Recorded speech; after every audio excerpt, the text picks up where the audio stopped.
Okay, so second installment of Kibud Aveim. So we titled this one called Practical Cases. And what we're going to try to do is, the thrust of last week's year was just to explain, to go through the different concepts that run through the mitzvah of Kibud Aveim, to understand what's called the Geder of the mitzvah.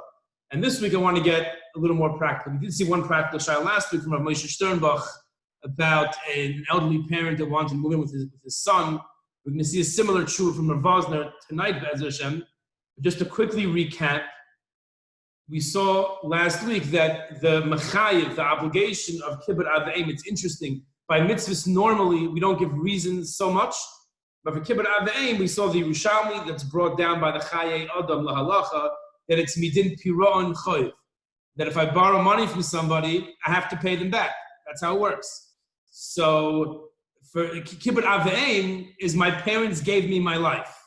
Right? So I have to pay them back, and there's nothing I can do to really ever give them back for that loan, so to speak, they gave me, for that toiva that they did for me. So my whole life, a child's entire life, is trying to pay back the parent for number one, bring them into existence, and number two, for nourishing them and sustaining them when they were young.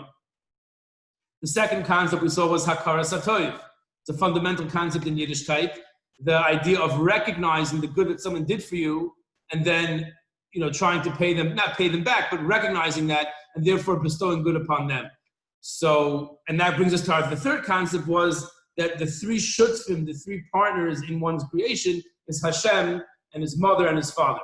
So the idea, the concept of Kibud Aveim is, by doing that, it's going to lead me to be Mechaber Hashem, to the point that we saw the Minchas Chinuch has a doubt that maybe Kibud Aveim is really bein Adam L'Makom. Maybe Kibud Aveim is like believing in one Hashem and not doing Avodah Zarah, and not using Hashem's name in vain, and keeping Shabbos. It's the fifth dibra on that side, on the right side of the Luchos, which would indicate potentially that it's actually bein Adam L'Makom. It's between me and Hashem. It's not about Adam L'Chaveira. The Minchas Chinuch is not sure. The nafkamina he brought was when a person has to do tshuva for not fulfilling his mitzvah Kibud Aveim, must he ask forgiveness from his parents? If it's been Adam L'Makom, then he doesn't have to. If it's been Adam L'Chaveira, then he has to. So that was the nafkamina. I think we're going to see this week there's another nafkamina, and that is, can a parent be moichel? If a parent says, it's fine, you don't have to mechaber me, it's okay. So can he do that? If it's been Adam L'Chaveira, Hashem is saying, be nice to your parents, and listen to them because I want you to respect them for who they are, because of them. So then if the parent says, I don't need to, then it's fine. You don't need to, it's okay. If it's been Adam L'Makom, my parent can't be moichel that I shouldn't put on tefillin. My parent can't be moichel that I shouldn't keep Shabbos. They also can't really be moichel that I should not be mechabed them because it's not really mitzvah for them. So that was a discussion we had. But the idea is, and it was based on the Gemara's in Kiddushin, and we saw the Chai Adam pointed out that you have honoring your parents, fearing your parents, not cursing your parents. The fourth mitzvah is not hitting a parent. But the first three, the same thing by Hashem. Honoring Hashem, fearing Hashem, and the Isser of Mevarach Hashem, not to curse Hashem. So the Chai Adam is saying that we see that all these mitzvahs of Kibud Aveim parallel mitzvahs that we have towards Hashem, and that's really how we have to view our parents. Like we said last week, you have two groups of people in the world. Hashem, mother and father, is one group, and then everybody else is the other group. So just the importance of Kibud Aveim. So on page 1 of the Maram HaKodesh, just to quickly continue with that theme, there's an Abarbanel and a Meshech Chachma in the Barbanel is in Parsha Shmois on the mitzvah of the Aseret Divros of Kibud Aveim, and the Meshech Chachma is on the mitzvah of Yira, which is in Parshas Kedoshim, where they say another aspect, another benefit, we say, to Kibud Aveim is that it makes us look at the previous generations in a certain light, and a certain seriousness, and a certain reverence, and therefore, the Mesorah, our tradition, is kept. Yiddishkeit is built on tradition, right? Torah Shebaal Peh, Torah Shebachsav. Torah Shebachsav by itself is a closed book, and we rely heavily on the Torah Shebaal Peh. So in order to ensure that chain of tradition, we have to have a certain view of the previous generations. So as the Meshech Chacham says, we'll skip to number 2, in the underlined part, V'imdor Yevaza Aviv, the generation's going to denigrate their parents, V'yilag L'moisrei HaKabbalah, and make fun, make light of those who hand over the tradition as Pasak Torah Yisrael. So then Torah is going to stop Chas v'Shalom from Klal Yisrael. So we see that Kibud Av also has this aspect of keeping the Mesorah alive. So those are the concepts about Kibud Avim, Akaras HaToiv, Piron Chayv, the Mesorah, Gimel Shutfim Ba'adim, 3 partners in making a person. Now I want to get to the practical cases, and we'll start with number 3. Is the pasuk in Parshas, in the beginning of Parshas Kedoshim. Ish imoy v'aviv tiro. A person has to fear his mother and father. That's shabsoisai tishmoyu. And you have to keep Shabbos. You have to keep my Shabbos. Ani Hashem Elokeichem. I'm Hashem your God. Right? That's what the Torah says. So Rashi says, Samach shmir Shabbos l'mara avaim. It's like a funny thing, right? What's this juxtaposition of ish imoy v'aviv tiro? That's shabsoisai tishmoyu. Fear your parents. Keep Shabbos. Is there a connection? That's what the Medrash asks. And Chazal tell us, it's to teach us, even though I warned you about fearing your parents, if one's parent says, be mechalel Shabbos, al tishmaloi, don't listen to them, kain b'shar mitzvahs. Same thing applies to other mitzvahs as well. So Shabbos is one example, but it applies to all mitzvahs. This is an unbelievable chazal. Are you telling me that there is a tzad in the Welt, as we say, that if my parent tells me to mechal Shabbos, I have to listen to them to light a fire on Shabbos, that I need to have a drasha to tell me that I shouldn't? That means Hashem gave us the Torah. Hashem said, it's it, nothing's going to change. If a Navi would come, if David HaMelech would come and tell us, you must keep Shabbos also on Sunday, we would say, get out of here. No way. A Navi is not allowed to mechadash a davar. Mefurish halacha. But if a parent tells me, I want you to pick me up on Shabbos, so I'd be mechuyev to listen to them if it wasn't for this drasha. It's unbelievable, the havamina. But the maskana is that if a parent tells a child to go against the Torah, that's where we draw the line, and the child is not obligated. Not only is it not obligated, it's actually usher for the child to listen to the parent. So that's the background of the following set of halachas. So the fourth Ma'amakim is on page 2. I just brought a bunch of halachas in Siman Reish Mem in Yoreh Deah, which is the Siman on Kibud Avim. So there's a bunch of just give us the basic idea. We didn't get into any details last week of the halacha. What are the parameters of the halacha? And the Mechaber, in a very succinct manner, goes through very big hits of the halachas of Kibud Avim. So I'll just read through a number of them. So in Sif Aleph, the Mechaber writes, Sarech li zoher ma'od. One must be very careful. The Kibud of the imoy of the moirah. Be very careful with honoring a father and a mother, and with fearing them. So it's not a common phrase in the Shulchan Aruch. Sarech li zoher ma'od. So again, we see the seriousness of this halacha. And I didn't have this in the Mar Mekoimis, but just to read to you from the Aruch HaShulchan in the beginning of Siman Reish Mem, he writes, he quotes, it's Kabbalah Sevich V'Simecha, and it says, Ish Imay V'Aviv Tiro, honoring and fearing one's parent. The Heima Meha Mitzvahs HaGedolos, the Chamura Shebechamuras. This is from the great mitzvahs, and it's the stringent of stringent mitzvahs. Quite a strong lashon. The Kamagodol Koyach Mitzvah, how great is the strength of this mitzvah, Shehishva HaKasav Kvoidoi Umaroi Yisbarach L'Kvoidoi Umaroi. That Hashem equated his honor and kavod to the parents' honor and kavod. So the Aruch HaShulchan is saying, it's the Chamura Shebechamuras. This is like one of the most stringent mitzvahs that we have. Sif Beis says the Mechaber, practically, what is moira? What is fear of one's parent? How do I fulfill that mitzvah? So the Mechaber brings 4 halachas. Read them outside. Number 1, I cannot stand in my father's place, in my mother's place. So it seems that the lashon of the Mechaber is like when they're with their friends, when they're with the Zakenim. So let's say in the Beis Medrash or in the shul, I shouldn't sit in his place in the house. Everyone has a place where the father sits down around the dining room table. And a child should not sit in his place. That's the halacha number one. Honoring the place of the parent, physical place of the parent. Number two,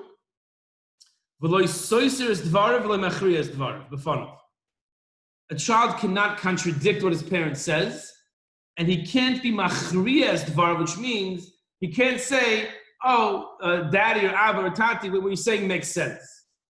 Let's say there's a few opinions floating around. Oh yeah, I agree with you, right? That's not respectful. I mean, to say that I agree with someone means that myself and he are on the same level, on at least a close enough level that I'm in a position to agree. If two brain surgeons are arguing about the best way to perform brain surgery, I'm not going to say, yeah, I hold like him, like Dr. Schwartz. I'm not going to say that because I don't know anything about the subject.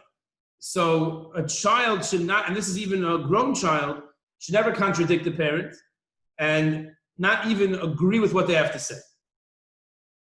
Number three, a person cannot call his parent by his name.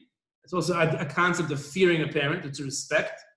Then in Sif Gimel the Mechaber writes, how far does the fear go? It goes to the extent that the son is wearing his new Armani suit and he's sitting in the Beis Medrash, in the shul, and all the people around him, and his father and his mother come in. They rip his clothing, smack him on the head, they spit on him. He doesn't embarrass them. He's quiet, and he fears the one who commanded this halacha. So that's the moira. Just like if the head of the mafia would walk in and rip someone's clothing and spit on their face, the guy would just sit there, sittering, right? He wouldn't have chutzpah. You're not going to say it to the head of the mafia. So a parent, the same fear that a person has, I have to have for the parent also. There's a certain awe that I have that even if they're doing something that looks crazy to me, I'm not going to go. I'm not going to chastise them. I'm not even going to stop them. So the Mechaber goes on later to say that this more gets into Kibud, that if your father takes your wallet and is going to throw it into the river, the Mechaber says you have to let him throw it into the river and you can't get angry at them. You can't get angry at them. I accept Gzeres HaKosav of the Aseres HaDibros, and I don't think I have to give my wallet to my father. If he grabs it and he's about to throw it into the river, I can't grab his hand to stop him. I have to let him do it and don't get upset.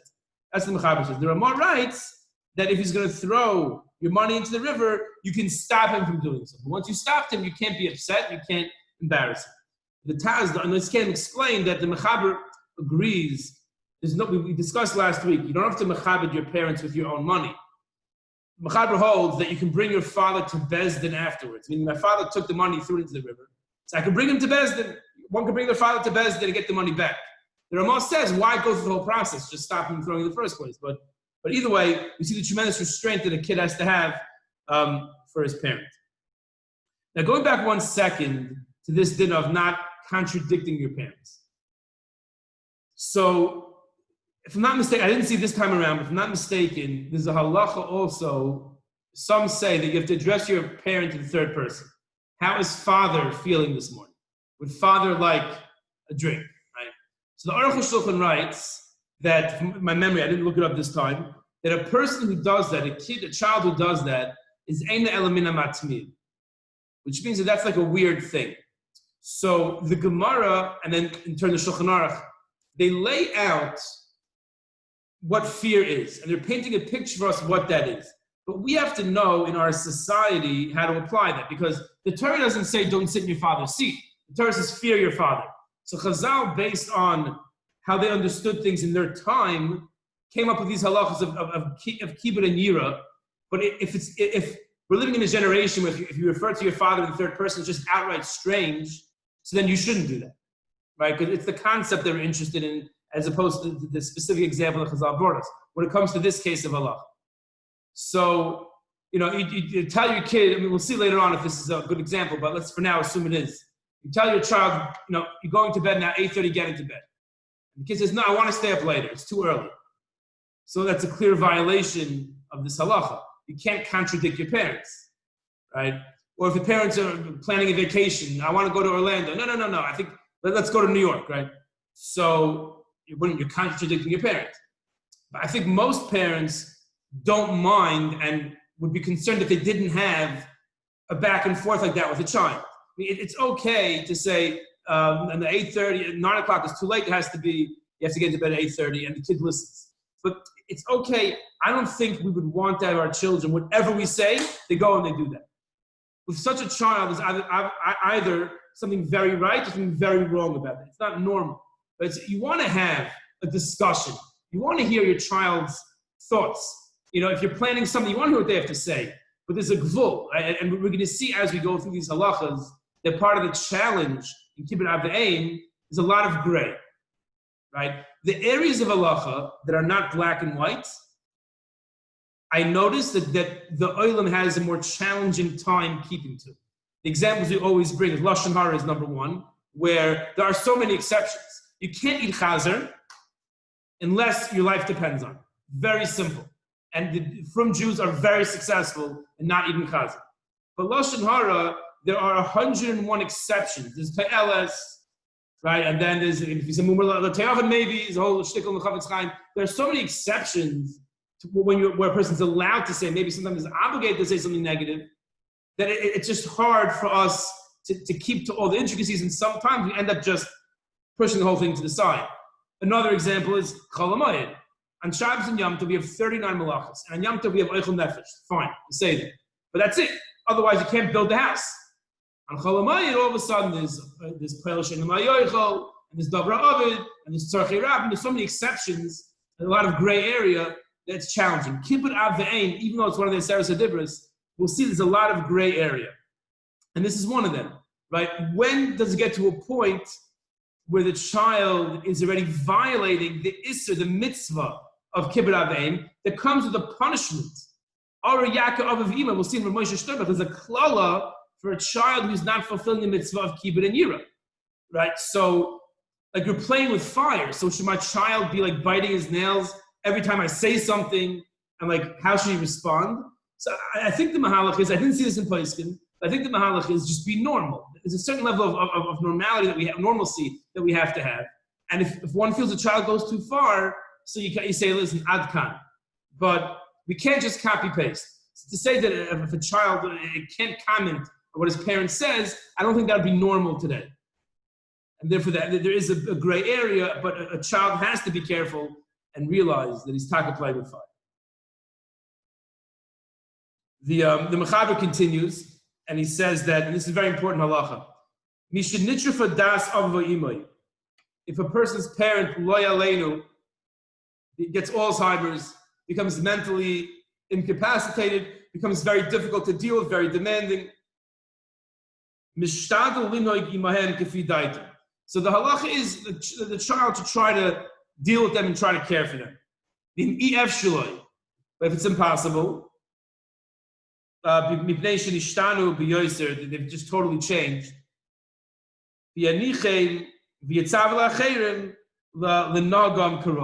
Then a child is allowed to basically put them in an old age home. A child is allowed to pass on the responsibility to someone else. We saw last week, Rabbi Schreck holds that the child has to pay for that, then he can recoup that money from the Yerusha money, the inheritance money, but it is the child's obligation to make sure that the father is taken care of. But the Gemara, the Shulchan Aruch does recognize that there is a point where it's not shayach. There is a point where it's not possible for the child to, and it's not a violation of Kibud Avayim to send them to another place where they're being taken care of. And we'll see a Shem Talei that discusses, but isn't the care going to be inferior in the Moishav Zkanin, in the old age home, than it's going to be at home in the child's home? So the Shem Talei is going to deal with that scenario. Next, very important halach in Siv Tesvav and Siv Reish Mem. If the father says to be over al divrei Torah, whether it's a positive commandment, whether it's a negative commandment, afilu mitzvah shel divrei, even if it's a derabanan, a mitzvah derabanan, lo yishma loy, do not listen to the parent. The parent tells the kid, be over an isser, move muktzah, I don't want you to keep second day Yom Tov, don't take your luv and esser, so you don't listen. You can't listen to a parent that's telling you to go against the halach. The Beis Lechem Yehuda, one of the commentaries on the Shulchan Aruch, over here we bring in the box on the right, he says, if your parents tell you, a son whose parents told him that it bothers them that he's fasting, This son decided to fast. He fasts every Monday and Thursday. He wants to be noig with prishus, and he fasts on Monday and Thursday. And his parents are concerned that it's not healthy. And they're mitzvah. So says the Beis Lechem Yehuda, you shouldn't fast. Shouldn't fast. That's not considered to be a halacha. That's not a mitzvah d'Rabbanan. That's not an issa d'Rabbanan. That's what's called a midas chasidus. That is something that's lifnim mishuras adin. It's a nice chumrah. It's a nice idea, but it's not the letter of the law. Therefore, if the parents, if it's unhealthy in their eyes and they're bothered by that, the child should not do that. However, if the father is sick and the doctors say he can't have sugar, it's an example. He says a certain meichel is not allowed to have, and the father asks the child to bring it in, so the son does not and should not listen to him, because the father also is obligated to take care of his health when yishmarta. So that's the case as an example where the father is telling his son break a halacha, the halacha of keeping oneself healthy. So therefore, the son should not listen to the father. Another halacha, important halacha, a father is allowed to be moichel. He can say that you can sit in my chair. You can, I'll allow you to be soiser dvara. A parent is allowed to be moichel on his own cover. But before we get to that, we gave the examples of Yira. Let me just go back for 1 second to Sif Dalid and go through the examples of kavod. Right? There's one pasuk, Ish Ima v'Aviv Tiro, that's fearing a parent. And we spoke out the 4 halachas, specific halachas the Shulchan Aruch brings. There's also in Sif Dalid, Kibud Avei, kavod, honoring one's parent. Just to quickly see the 3 or 4 halachas that the Bechar brings there. So Ezu kavod, what's kavod? And we'll come back to Pischei Tshuva. Ezu kavod, ma'achilo u'mashkeo. So the child helps the parent eat and drink. Malbish u'machaseh. The child makes sure the mother is properly clothed. Machnis u'moitzi. He brings them in and takes them out. They have to go somewhere, the doctor's appointment, to go shopping. Child's responsibility is part of kavod to be the chauffeur for the parent. And an extremely important feature of this halacha is that it must be done with a positive attitude. Not like we saw last week in the Chai Adam, not like it's it's a burden. It has to be this love for the parent that it's being done in a nice way.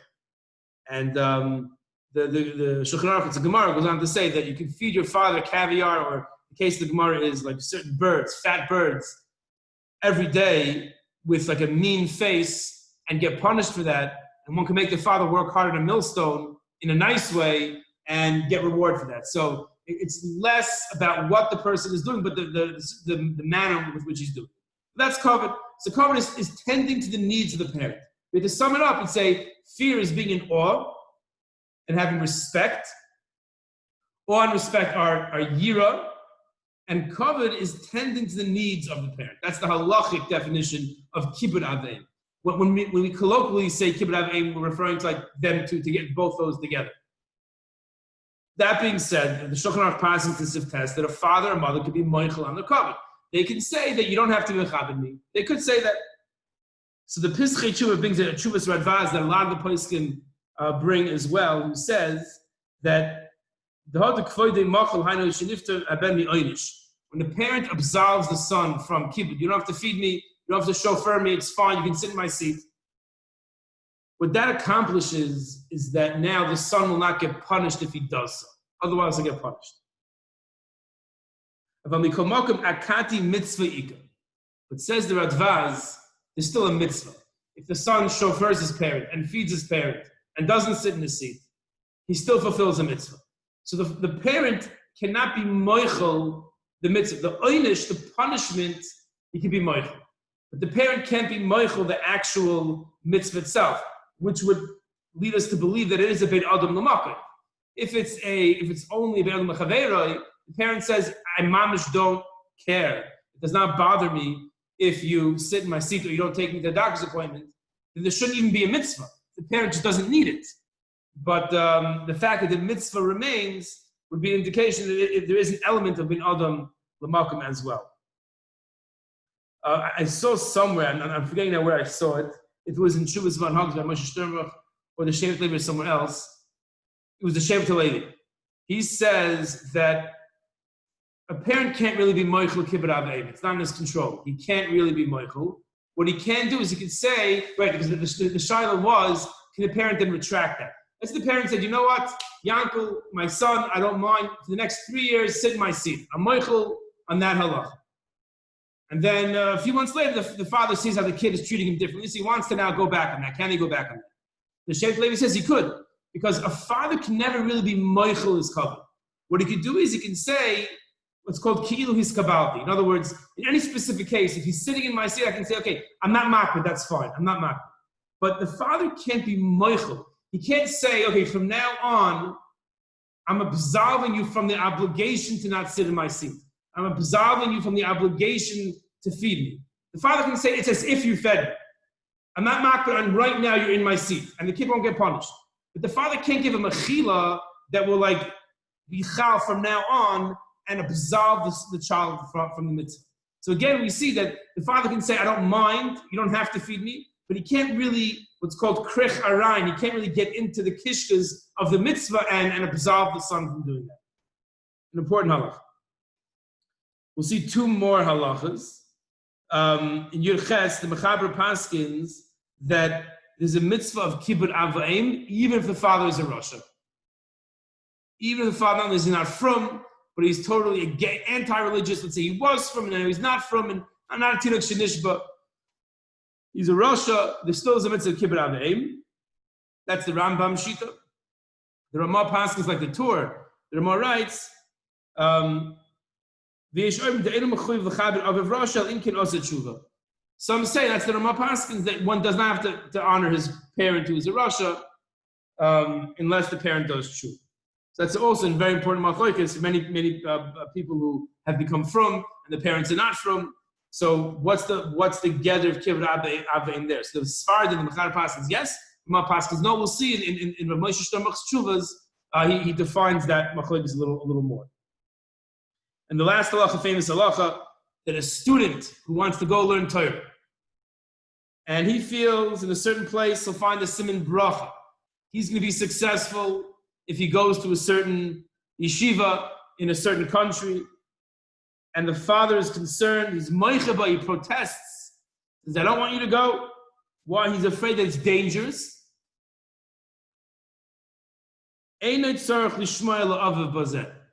He does not have to listen to his father in that case, because I guess there's two reasons brought down why that is. Either because the father is preventing him from a mitzvah. He feels he can learn Torah better, so that's a mitzvah he can't fulfill where he is. So the father can't do that. And secondly, because we'll see that Kibud Avayim is tending to the needs of the parent. But it's a Toys in Yavamas action, Davav, coming up in a couple of weeks. But that only applies to the needs of the parent. If a parent tells a child, I don't want you to do X, Y, Z, I don't want you to go into that profession, I don't want you to live there, I want you to have this diet, that doesn't relate to the needs of the parent. Of course, the parent needs the kid to listen to him, but the mitzvah of kibbud avayim is taking care of the parent. Ma'achileyu, mashkeyu, machnis moitze, moitzi malbisha, I'm clothing him, but not to listen to whatever the parent wants the child to do, per se. So here, there'll be no mitzvah of kibbud avayim. The Ramah adds, this is probably the most famous halacha in Hilchos Kibud Avayim, but we'll see how the Shevet Levi deals with it. The Ramah writes, the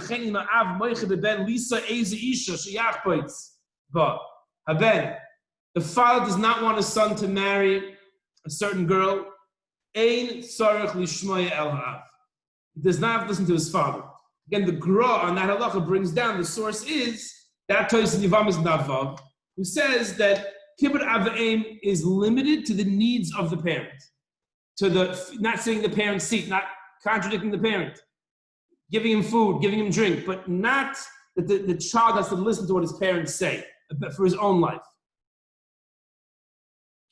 So now we go to page 3, and in the remaining 15 minutes so that we have, let's just peruse a few tshuvas, and we're going to see how the poskim approach the shaila, and it'll give us, I think, the basic structure, but each case, each shaila is always very different than the other. So the Rabbi Schreck has a tshuva on the father was commanded his son not to keep a certain milei de chasidus. Does the son have to listen to him? We'll give an example. Let's say the son decided, I want to keep Rabbeinu Tam Zman. And I want to keep the most mach, I want to keep 90 minutes. Right? So they're going to go to shul to daven Matzah Shabbos, and the father's going to get into his car after Shabbos, and the son's going to walk home. Right? He keeps Rabbeinu Tam. He took on a chumrah. Let's say it's a German family, they wait 3 hours, and he wants to wait 6 hours. This kid wants to go to the mikveh every morning. I don't know, he wants to fast Monday and Thursday. Right? And the father does not want him to do that. Does the child have to listen to his father? So we'll do it outside, the tshuva.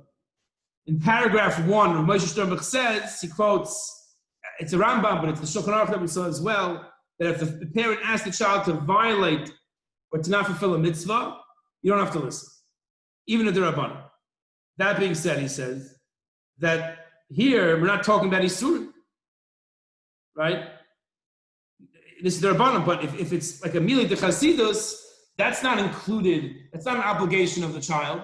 So the parent would be allowed to tell the child to not fulfill a milei de chasidus. It would not be a violation it would not be the parent telling the child not to keep a halacha. That being said, he goes to Artois and Yivamas Davvav. Artois says that Kibud Av Hainu La'achil La'ashkois La'hanoisoi.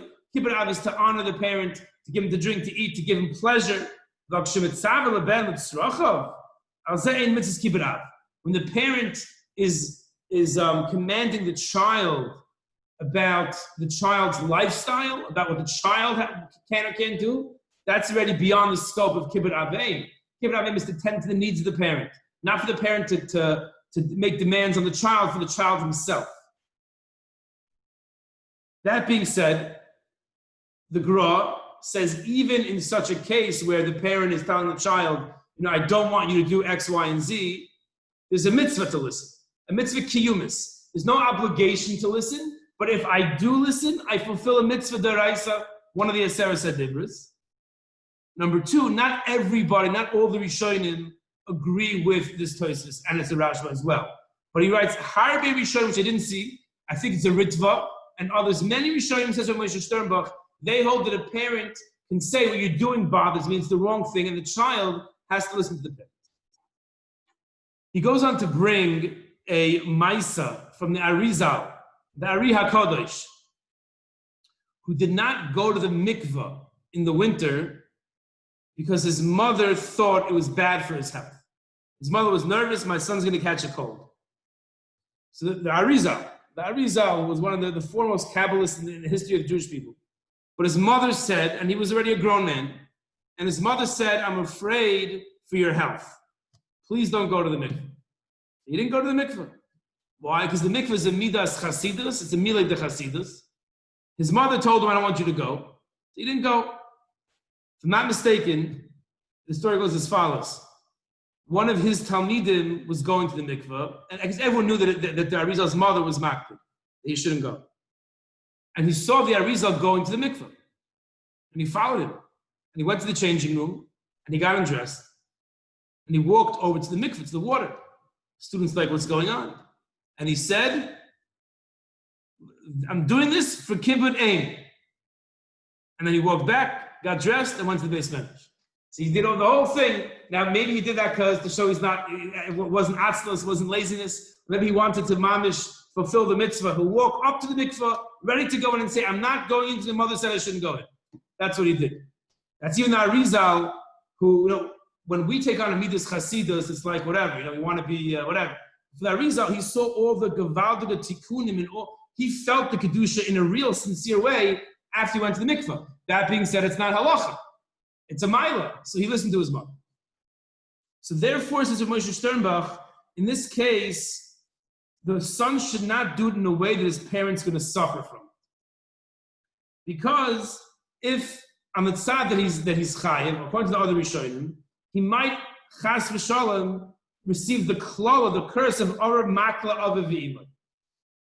And therefore, it's Yotzes Schar Bev Seder. He's trying to come close to Hashem by taking on a chumrah, but according to some Rishonim, he's doing an affair that gets him a curse.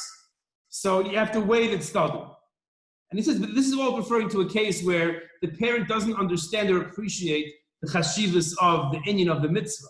But if the father is a Rasha, and he doesn't let him fulfill the Milei de Chassidus because of his rishus, because of his evilness and his anti-religious sentiment, then he says, even according to the Rambam, who says a person that's mechabed his father, who's a Rasha, that's when it comes to feeding him and tending to his needs. But one is not mechuyev to honor his father in his evilness of preventing the son from being religious. So that the father Rasha gets kibud, that's ma'achilo mashkeu malbish. He gives his father clothing.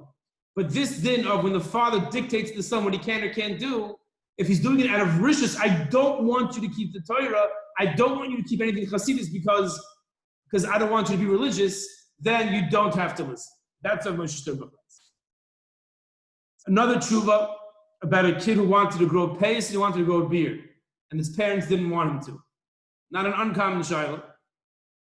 So again, he writes that the real mitzvah of Kibud Av is the needs of the parent, not things that are relevant to the child. That being said, he brings the Gra again, and he says that other Rishonim, so this throws an Indian over here. So he goes like this. He says, it depends. If the reason why this guy wants to grow a beard, why he wants to grow payas, is because he'll be mechazik in his mitzvahs, it's going to keep him from chait. When a person's walking around with a beard and payas and his tits is flying, there are certain things he just Pasha can't do. There's certain ways he can't act. A person feels that I'm always on the stage, people are always looking at me. Or as superficial as it is, but when a person's in a uniform, they act a different way. That's just the reality. And this person's in tune with himself, and he knows that's the case. And he feels he'll be more zahir in mitzvahs.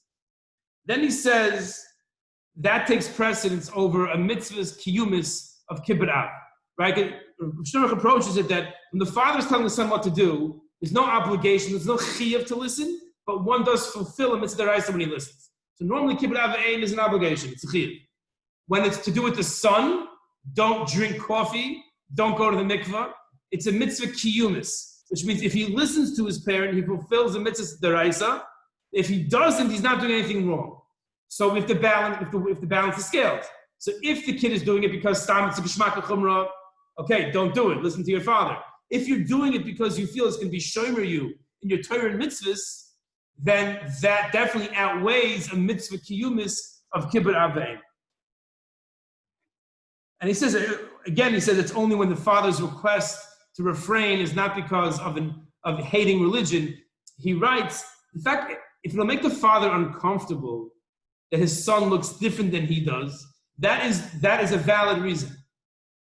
The Rasha we're talking about is a person who just doesn't want the kid to be from.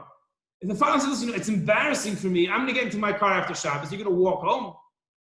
I'm not comfortable with that optic. Or you're going to sit in shul next to me with like this massive beard and these big payas. So that's okay. That's considered to be, that's not rishus. And therefore the child should, unless it's going to protect him from sin mamish, he should heed what his father says. Moving along to page 4, the Shevet HaLevi has a shiloh, the same shiloh we had last week with Moshe Sternbuch, about the elderly parent that in this case was already in the child's house. He was in the child's house already. And this was causing the kid, it's not like he was self-employed. Let's say he was selling on Amazon.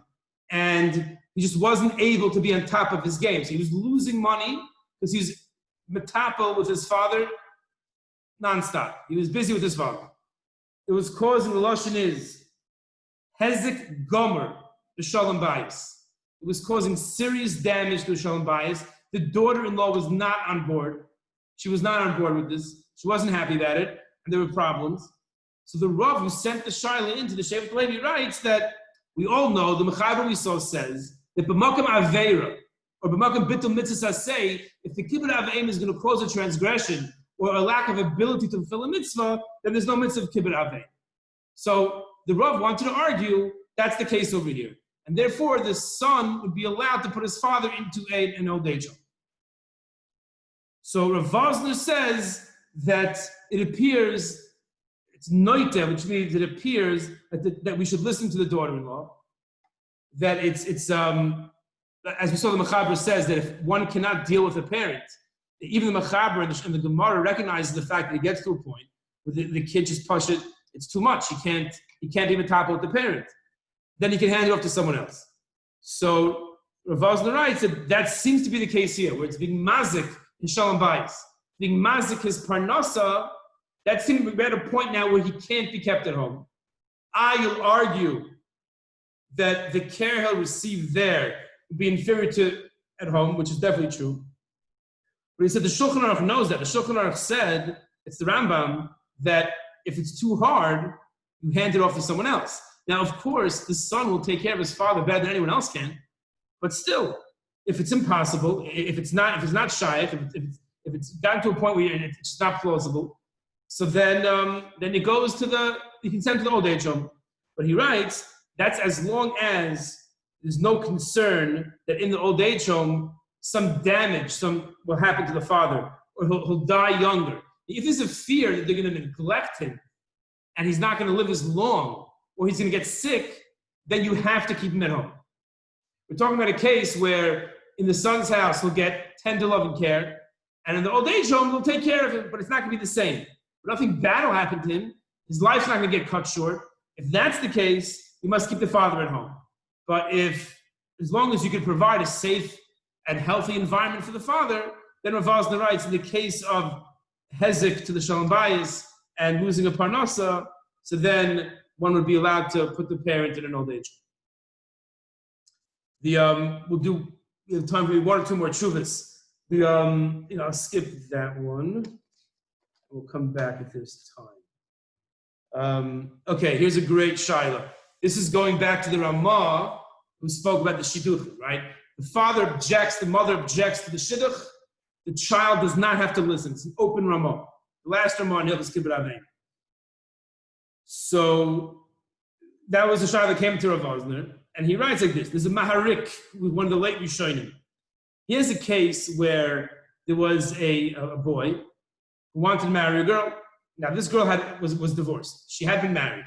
And there were rumors in town that while she was married, she and this boy had a relationship. There were rumors. And now he wants to marry her.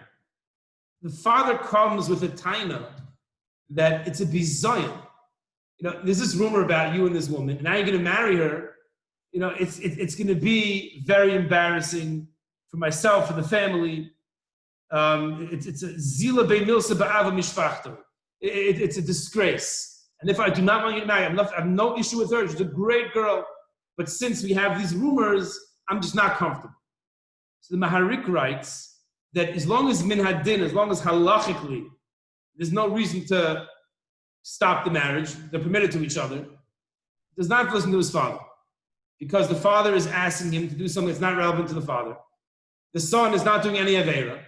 So the son can marry her, even though the father says he's going to be shamed the rest of his life. So Rav Wosner writes, it's a chiddush in my eyes. He has a hard time with his ruling of the Maharik. And now he gives us a principle that he uses whenever he paskins these difficult shilas. And he writes, whenever this question comes, and it seems to him come quite often, what I do is, I say, come back in a week or two. I, on purpose, take, quote unquote, my time in answering the shaila. I delay answering the shaila. Maybe the son is going to see the merit of what the father is saying. So says, the halacha is, the son is right. He does not listen to his father. But you know what I do? I tell him, come back in 2 weeks. I want to give the kid time that hopefully he'll come around and realize he should follow his father. That's what I meant before when I said that it's like a gray area, that the bottom line is, if a parent is going to instruct a child about something with the child's life, there is no obligation to listen to the parent. That's how Rav Wosner and Rav Moshe Sternberg are coming out. There is no obligation. That being said, according to the Gra, where Rav Sternberg understands the Gra, there's a mitzvah say deraisa to listen. There are other Rishonim who say that there is a chiyuv. We don't pass them like them, but they do exist. And therefore, it's a balancing act of, and Rav Sternberg writes that you have to find a Rav who knows you and knows your family. because it's not so partial just to say, let's go with the Ikar Adin and forget the parent. It's not a simple thing. So Vazda is trying to do a tachbula, some eitzah, how to give the kid the opportunity to come around. So, but the Gedarim are clear that a parent cannot instruct his kid in the guise of Kibud Av V'Ein to do anything that relates to the child. You can't obligate him to do that. The other truth that we skipped was about parents who don't want the kid to drink coffee. So because of brius, of health.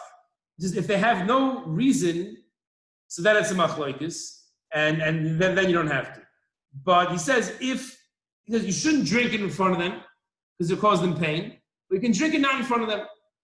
So again, a lot of it is seichel, but the general gisha is that if it's not relating to the parents' needs, there's no mitzvah chiyuvis, there's no obligation, but one does definitely fulfill a mitzvah when he does listen to his parents. So the big question that comes out of this, and we'll end with that, is that when I tell my child you have to go to bed now, so does he have to listen to me midin kibbut aveim? That's what I'm giving the shir in the shul, not at home, right? Because it comes out that l'chayra midin mitzvahs kibbut aveim. If my kid says I'm not going to sleep now, right? So I guess the problem with being soisi a parent, but he's not soisi me, he just doesn't get into bed, he's whatever. So I can't tell him that you're violating kibbut aveim. There's another factor here that you're living in my house, I'm giving you food, giving you drink, giving you shelter, giving you clothing, right? So, it's if you want to live in this house, you have rules to follow. But from the mitzvah of kibbut aveim, it could be bedtime is not enforceable because that's not relevant to me. Now, I wonder, I have not seen him posting yet, but I wonder if anyone differentiates between the formative years where the child is still in the parent's jurisdiction versus a person who's 45 years old, or even 20 years old, 25 years old on their own. So of course the parent can't say you have to have an 11 o'clock bedtime. That we understand. But a 14-year-old, a 16-year-old, a 13-year-old, is there a kibbut aveim there, or is it just mitzvahs chinuch? It's not so clear. I mean, what is clear is the kid has to listen.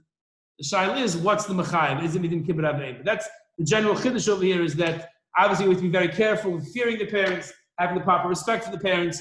We have to tend to their needs besimcha, with happiness, but realizing that to interfere in the child's life and dictate what they can or cannot do, well, that's outside the mitzvah of kibbut aveim, at least the obligatory kibbut aveim, but there is a mitzvah kiyumis, and that's why each child has to be weighed by itself, and it's very hard to make generalizations. So we'll hold here. Question. Sure. You can stop the recording if you want to. It's a question on this, but you said that a parent can't be moicho the covet. Right. A melech also can't be moicho his covet. Right? Correct. So melech is appointed by Hashem, not elected by the klal. So maybe that's a stem of that. It's the whole connection between Hashem and the parents. That just like a melech who's appointed by Hashem cannot be moichon his covet, a parent also can't be moichon his covet because it's not our covet to give up. Right. No, it's on the money because, like you're saying, the whole idea of the reason why melech can't be moichon is because Hashem is the melech malchei lachem, and the melech basav adam is like our, I guess, a physical representation, so to speak, or some sort of a dimion to Hashem. So if the melech is moichel his covet, that'll be pegay in our covet to Hashem. So by the parent, he could be moichel on the punishment. The king, you can't be moichel at all. Nothing can change. By the parent, there's like a half mechila where he could say that you can sit in my seat. The king can't say that. The parent can say, you don't have to clothe me, but the mitzvah still exists. There's still a mitzvah kiyumis. So the melech can't touch his year or his covet at all. The parent can minimize the obligation, but the mitzvah still stands. And I think the reasons for what you're saying, that since it's really be'adam l'makom, it's really for us to, fear Hashem and honor Hashem. So it's not the parents. It's not for the parents that he can be moichel. I think that's correct. Yeah, good. That was a good connection. Yeah.